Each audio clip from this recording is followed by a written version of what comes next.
What's up, everybody? Welcome back to WWF Wrestling with Freddie.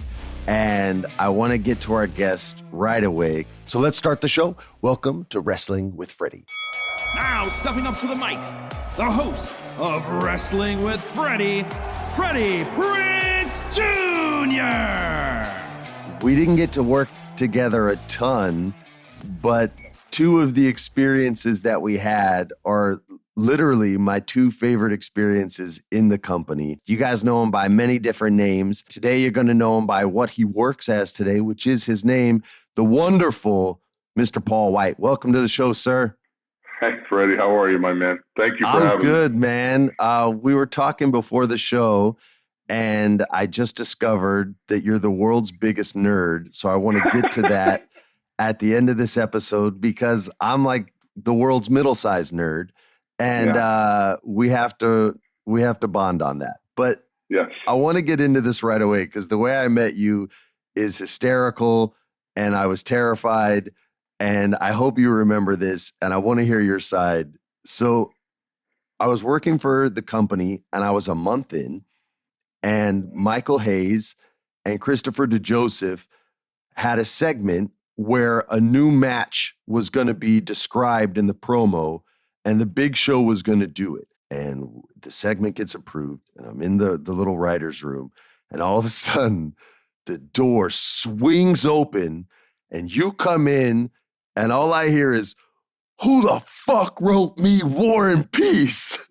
And I literally, my face like filled full of blood. I was so embarrassed.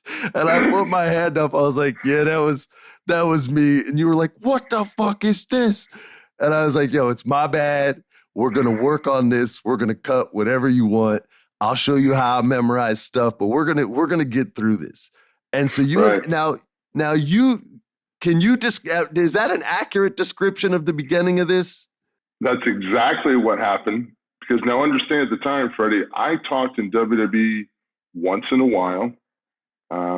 For whatever reason, I guess Vince didn't like the way I did promos, or didn't like the fact that a giant talked. Whatever the reason was, I didn't talk that much. I didn't have promo segments every Raw. That wasn't my gig. So when I got this promo, I was like, are you effing kidding me? Like, I haven't done a promo in like 4 months, and now I've got 4 fucking pages to try to memorize. And I've got segments of wrestling I've got to do. Like, who the fuck wrote this and why? Like, is this bound to light me on fire? And it was funny because when I found out you wrote it, it was kind of cool because I was like, well, fuck, Freddie wrote it, so I need to get a better attitude because Freddie's not going to come in day one and try to cut my head off. Because there I was always worried about a bunch of silly shit. So, and we put it together and did it. And I just remember Franking the Tank out of it like crazy. You know, I don't remember doing it. I don't remember other things than it couldn't have been better how it turned out. We did a great job with it. And I don't think I remember one fucking thing 5 minutes after I said it. So. Paul, we worked on this we didn't have much time. It was about 25 minutes. And you had me kind of trim the fat off of all 3 descriptions. And I remember specifically saying, listen, I can demonstrate this part. We don't need to say this whole bit right here. I was like, yeah, you're right. You're right. And, I was writing it like it was an episode of Law and Order or some crap. And I was trying to get everything I could. Well, physical stuff I can demonstrate. Let me try to remember the woods. Dude, we get backstage and I'm sitting next to Vince and the 3 locals come. And I'm sorry, I do not remember your gentleman's name. This is a long time ago. Yeah. And I remember you coming backstage and you kind of breaking it down to these gentlemen. And you were so good. You're like, don't worry, I'm going to protect you. I'm going to look out for you, this and that. And you're really putting them at ease. And the segment starts. And dude, first of all, you were word for word. Like, it was creepy. You said Frank the Tank when he is just kills Carville in that debate. Like, I'm sitting there watching it and Vince is looking and nodding. And so Freebird's like excited and shaking, right? And I hear Kevin putting it over in the truck and I'm sitting there like, all right. And the first guy comes out and you submit him. You put him in what was it, like a sleeper hold, kind of like a clutch. Yeah, I don't remember what hold it was, yeah. And he goes out and I was like, oh yeah, that's great. And then the next one was like a table match and the local comes out and you pick this man up and you smashed him through the table. Right. And I remember saying on the mic, "Oh shit." And it looked like he died. Like it looked, and I was new to the business. Okay. So Right. I was like, oh my God. In my head, I'm like, he said he was going to protect this man. And the man he's dead. And they're dragging the guy backstage. And I get up when he comes back in the gorilla. And I ran up I was like, oh my God, man, are you okay? Are you all right? Are you okay? And he's like, yeah, I'm good. I'm fine, man. And I was like, no, you're good. And he's like, yeah, I'm good. And I turn around and Vince is just laughing at me, right? Like I'm just a complete rookie moron. Right. And then the last guy you hit with this massive right hand, and this was the bit we cut. You said in the last match, this is a knockout match. Boom! You just smashed this dude and he gets the KO. And you came backstage. I love that you said Frank the Tank. And you reminded me of me on like my first movie after a take when I said like, did I do a good job? And you came back and it was such an honest question. You were just like, hey, did I do a good job? And Vince gave us the nod and like a grunt. And I was just like, yeah, bro, you were 100% like off book. That was sick. And it blew me away. And it was the first like time I got to write for like a talent at your level, right? So, and I grew up watching you. And I was talking about this with friends one time. I was saying, Paul's the unicorn of professional wrestling. And we throw that word around a lot, like with Porzingis playing in basketball. I was like, nah, he's just a tall dude that could shoot. Unicorn is a special thing. It's rare. You came in the business a giant, and you could have had that your whole career. But on top of that, you could move like a dude 150 pounds smaller than you. And then, and this is your horn, right? People learned that you could act your ass off and could be a top dude on the mic too. So you've been able to evolve as wrestling has evolved in a much more effective way than most people. I mean, I'm sure you don't want to blow smoke up your own ass, and I'm not trying to, but it's a unique situation where you've gotten to see, teach, learn, and experience with multiple generations of wrestlers now at a very high level. And that's a one hand I can count on the amount of people that have done that. I just wonder if you have any thoughts on, from the first time you came in, you won the damn world championship. Well, how does that not go to your head? And how are you here talking to me right now? It doesn't go to your head because it's not, and I mean this in the kindest way possible. It never went to my head because it's not real. It's entertainment. I'm playing a character. And all I ever wanted to do was to, whatever character I was in, play the best that I could. I mean, I remember when I started out as a giant, I was talking like this in Hogan and the Dungeon of Doom. And I had this because I thought, well, that's what a big, nasty guy would talk like, And then I spent enough time around Randy Savage. God bless him. Randy Savage had such a unique way of talking, but that was Randy all the time. Like, that wasn't Randy's character voice. Like, Randy talked like that all the time, So you wanted to try to do something. As the business progressed, we got out of some of the gimmicky characters that were in the 90s, and then the Attitude Era came around, and things got a little bit more legit oriented, so to speak, with Stone Cold Steve Austin being the anti-hero and flipping the bird and drinking beers, and you got Olympic gold medalists like Kurt Angle out there wrestling. So things had to evolve a little bit. I mean, even the Undertaker's character, who Taker's one of my favorites of all time, how he was able to evolve and stay current and tease it a little bit with the American Badass so he can incorporate some MMA fighting. And then when he went back to old school Taker, he still carried that MMA fighting that he introduced as the American Badass. He brought that all together. It's really brilliant to see some of these guys that have had that impact for so long. And I think I've definitely been one of the luckiest guys walking, to the way I came into the business, who I got to work with, who I got to learn from. And now I'm in a completely different company now with AEW that's got a completely different style than WWE style. I mean, WWE is very much a production, and everything they put into it has so much excellence written all over, from the packages and the videos and the way they present each talent and the way the talent looks and how the talent performs. Then you come to AEW and there's not 15 or 20 writers backstage that write a promo for you. In AEW, if you've got a promo, guess what? You got a promo. So you try to take all the lessons that you've learned, and it's just like, we were fortunate that CM Punk came back, and I watched that first interview that CM Punk addressed that crowd in Chicago, and I just thought, man, that's his composure and his timing. When you think about the guys that cut great promos, that had those long, great promos, their composure and their timing, they're telling you a story just like a grandpa by the fire who's telling you the story, and you're visualizing everything. The story keeps you along, has a beginning, a middle, and an end. Like, some of the promo stuff that we went through learning promo classes got to have a big finish and a beginning and a middle and an end and get somewhere with it. And I remember taking Vince's promo class, and I think the only promo that I ever did for Vince that he ever actually liked was the promo and promo class. I don't know if you were there for that one, but I basically talked about going to why you shouldn't let me come to your house if I'm your enemy. No, I was not there at this. I would remember. Yeah, well, this. It was basically the premise was, why, if I'm your enemy, why you shouldn't invite me to your house.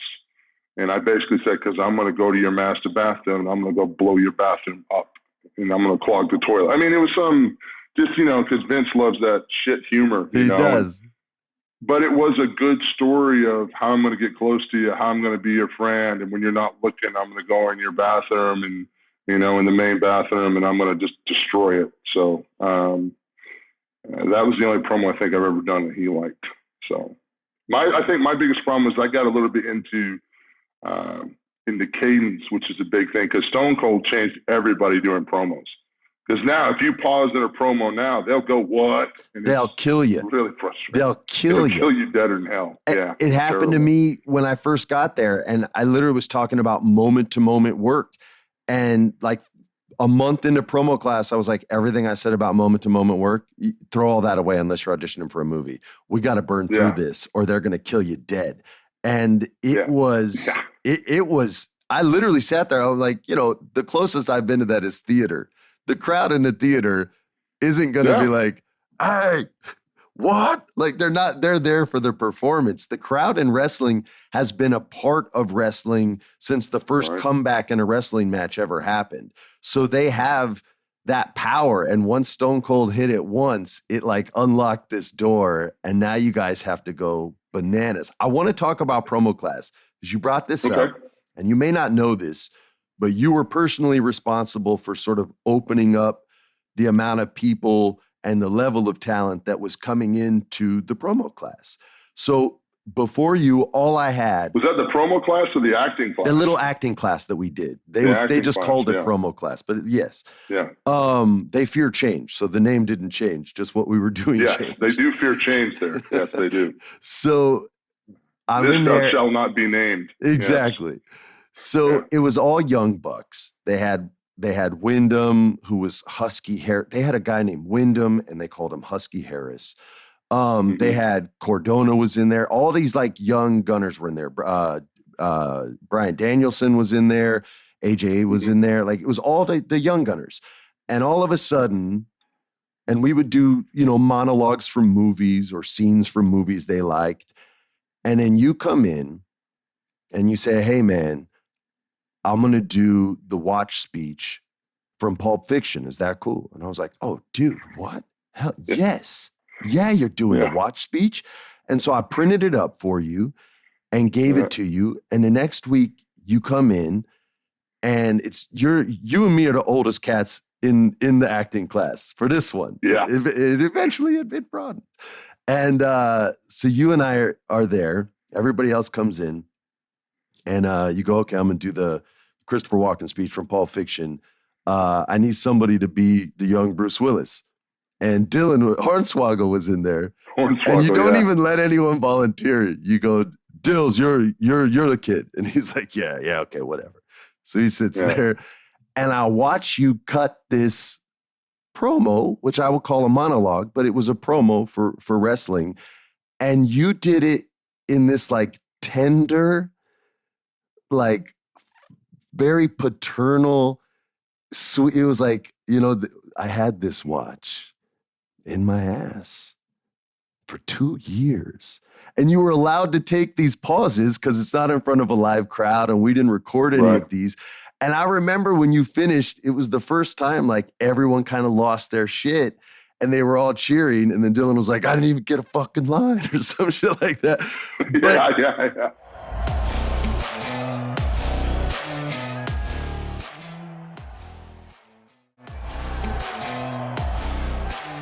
Dude, before I talk about the aftermath of that, were you even nervous going into that? Were you confident because it was young bucks and they looked up to you? Like, do you remember even? Yeah, I remember seeing an opportunity. My thing was is I always wanted to do film and TV, with WWE, but I worked so much. There were so many things that I couldn't do. I mean, I worked Raw and SmackDown. I worked, usually worked from Fridays to Tuesdays. I was home Wednesdays and Thursdays, like it was just, flew out Thursday nights for show Fridays. I mean, that was just the way it worked if TV was live. So I didn't get a lot of the opportunities. I made a choice. When I was a wrestler, I was a wrestler. I gave 110% to WWE. But in the back of my mind, I always knew that I wanted to do other things. I wanted to do comedy. I wanted to do something with some guts. I call it guts. Like that speech, that watch speech. I mean, to me, that monologue was a great monologue because it had a lot of guts. This guy that had this watch for his best friend to give it to his son went through a hellacious environment that would change you forever. But also the only thing he worried about was making sure that son got that watch, So that's what I call something with guts, that monologue, and trying to convince people at 7 foot, 500 pounds at the time that no, I can do this. I can do this, and it's hard to get people to see that light because they see you a certain way. You're the Russian, bodyguard. You're you're the bad guy. You're this, you're that. No, you're not a sensitive guy with feelings. You're not a funny TV dad, and I got the chance to do that big show and have the family comedy. I mean, dude, I was learning on the fly, but talking about our acting class, I saw an opportunity with you coming in because you were like a real cat that had done real stuff in Hollywood, So my thing was you always try to find somebody that you can learn something from, somebody that's had more experience or something you want to listen to them. Some people are full of shit, that, but you figure that out later, but it's still an insight that you can learn whether you agree with it or not. And to learn from different things like gesturing. I still tell you from that class, the biggest thing, oh yeah, it's over there. Like that's one thing I took indicating. out of, that was one of my bad habits that an actor called me out on and taught me about. Yeah. I was like, yo, I do that all the time. Yeah, but it's funny that indicating thing, taking that out, so you don't have to, she's over there. Yeah, you can rely on your eyes and the way and the motivation behind the line instead of having to physically gesture to what you're trying to convey. Yeah, you don't have to physically gesture, especially as big as I am, because if I'm on a big screen, I'm on a 60 or 70 foot screen, however big the screens are in the movie theater. So if I move my giant hand across the screen, like the entire audience is probably going to flinch. So I know the movements and gestures are a lot smaller and it makes sense. Bro, a great example of that, and this is a little side quest, when they made Rogue One, they had to recast Darth Vader, obviously. And as we all know, right, Darth Vader only moves with purpose, right? If he moves, right, you're usually dying, or his lightsaber's getting drawn, or he's leaving the room. And I don't know if I can tell this story, but I'm going to tell it. The actor they originally hired was Italian, and they showed the movie to some of the execs, and they were watching it. And this person who's a friend of mine said, yo, what? Darth Vader doesn't talk with his hands. And it was basically every line was like this. And he's like, he's not Italian. You clearly cast an Italian, but he's not. And so they had to reshoot all that because Vader moves when Vader needs to move. He never has indicated no wasted movement. And that's part of the stuff that made Vader creepy, because he was like a Jason Voorhees type of movement, the same type of deal. Like he didn't very much so. Yeah, you took in his presence and the just that evilness that came off of him, which, if you're like me, you're always a Darth Vader fan anyway. So, I was always a Darth Vader fan of Star Wars. I always thought Luke was a punk. So, okay. So I always liked the bad guys, even as a kid. Yeah, me too. Now, we didn't have a lot of money growing up, and Vince was slick. The bad guys always won on TV, and you had to pay on the pay-per-view to see your good guy go over. I never watched pay-per-views because my mom wasn't going to spend money on that. So I always was rooting for the dude that won, right? Like I didn't want Al Pacino to get Robert De Niro in Heat. I wanted Robert De Niro to get away. So I love the bad guys, but we're nerding out, and this is a good transition into a passion that both you and I have. And I think we both recently rediscovered a few years in recent years, and that is tabletop role play gaming or Dungeons and Dragons. You're actively in a game, and I just want to freak everyone out. Please tell everyone what class and race your character is. My character is a character that Mike Merle's created for me for a stream. It's from the Dark Sun universe. I'm a half stone giant, so it's I'm playing Eldritch Knight, which has got a little bit of magic and a whole lot of thump. So I'm kind of a good with the way my character's built up now. I can take a pretty good bit of punishment, but I got some pretty big DPS for doing my maul and stuff. I've got a +2 maul, and at the level I'm at now, I've got 3d6 +7 per hits, and I've got 3 chances to swing if I'm not take my action surge, which will give me 6 sets, which if I'm hasted, which give me 7. So right off the bat, if I'm hasted and action surge, I can do 7 attacks with a 3d6 +7 maul. So I can usually get somebody's attention pretty quick, pretty hard. And now I'm at level 15, so my Eldritch Knight now has a kind of like a shade step. I just got it, so I haven't used it in gameplay yet. I need to do some research on it, but I can basically teleport anywhere, I think, within like 30 feet, which is going to be ridiculous for jacking dudes up. So that's my character. It's an Eldritch Knight. That was a pretty sick promo as far as D&D goes.